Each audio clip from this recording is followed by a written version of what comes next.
5ই আগস্টের পর যমুনার সময় টিভিতে কর্মচারী যারা আছে, কর্মকর্তা যারা আছেন এবং সাধারণ জনগণ এই চ্যানেলটির প্রতি অত্যন্ত আক্রোশপূর্ণ হয়ে ওঠে। বিকজ এতদিন পর্যন্ত যে প্রচার চালানো হয়েছিল সেগুলো এককেন্দ্রিক ছিল এবং অসত্য সংবাদ প্রচার করা হয়েছে।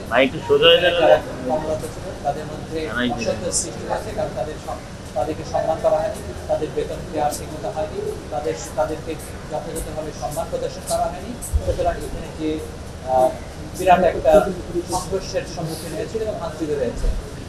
এরকম অবস্থায় কোম্পানি বোর্ড অফ ডিরেক্টরস সময় টিভিতে 8 তারিখে, এই মাসের 8 তারিখে একটা সিদ্ধান্ত নেয় যে তারা কিছুদিনের জন্য স্বাভাবিক ব্রডকাস্টিং সম্প্রচারটা বন্ধ রাখার জন্য তারা আবেদন করেছে, বোর্ডের সিদ্ধান্ত।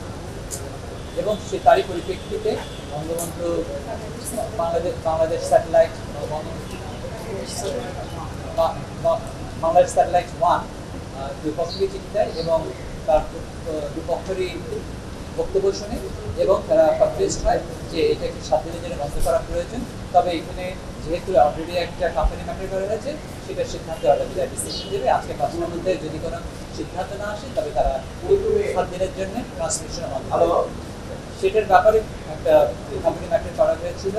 সময় টিভির প্রাক্তন ম্যানেজিং ডিরেক্টর আহমেদ জুবাইর সাহেব, উনি মামলা করেছিলেন, কোম্পানি ম্যাটার করেছিলেন, যেটাতে দুর্ঘটনাটিতে মালিক প্রোটেকশনের জন্য তিনি দরখাস্ত করেছেন এবং অনেকগুলি প্রতিকারের মধ্যে একটা প্রতিকার চেয়েছেন স্যাটেলাইট লিমিটেডের, বাংলাদেশ স্যাটেলাইট লিমিটেডের প্রতি, যে তারা যেন এই সম্প্রচার বন্ধ না করে। তো আজকে শুনানি হয়েছে, শুধুমাত্র ইস্যু করেছেন, অ্যাপ্লিক করেছে অ্যাপ্লিকেশনটা এবং এক্ষেত্রে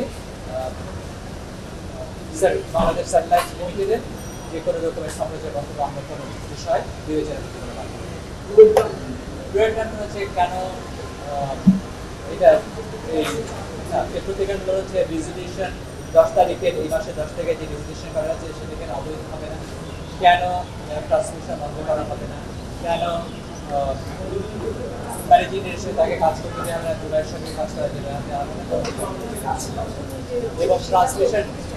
এবং ট্রান্সমিশনের যে সিদ্ধান্ত নিয়ে যে বোর্ডের সিদ্ধান্ত সেটা কিন্তু সুতরাং মাই আন্ডারস্ট্যান্ডিং যে এই বাংলাদেশ স্যাটেলাইট লিমিটেডের সিদ্ধান্ত দেওয়া